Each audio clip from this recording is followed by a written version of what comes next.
অবশ্যই বাংলায় ওই ধরনের কোনো পরিবেশ আর বাংলার মানুষ দেখতে পাবে না।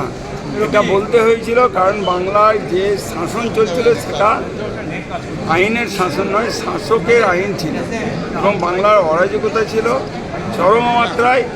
বাংলায় লুট ছিল, খুন ছিল, হিংসা ছিল।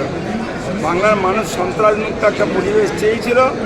এবারে সেই সরকার বাংলার মানুষের দ্বারা গভর্নমেন্ট যেটা হয়েছে সেটা for the people, by the people, of the people, অর্থাৎ বাংলার মানুষের দ্বারা তৈরি সরকার বাংলার মানুষকে অনেক ভালো সরকার দেবে, সেটা বাংলার মানুষের উন্নয়নের গতিধারাকে ত্বরান্বিত করে। পুরনো লোকেরা হারিয়েছে আমরা, সত্যি তো তারা শেষ সময় পর্যন্ত তো তাদের আকাঙ্ক্ষা ছিল আমরা যেন বাংলায় সরকারটা দেখে যেতে পাই, তো পারেনি। এমন আমাদের যারা আছেন তপনদা এরা চলে গেছেন, আরও অনেক আমাদের বরিষ্ঠ কার্যকর্তারা, আমরা সত্যি তো আজকে এই সরকারের সময়কালে তাদের পাচ্ছি না, আমরা তাদেরকে দেখছি না।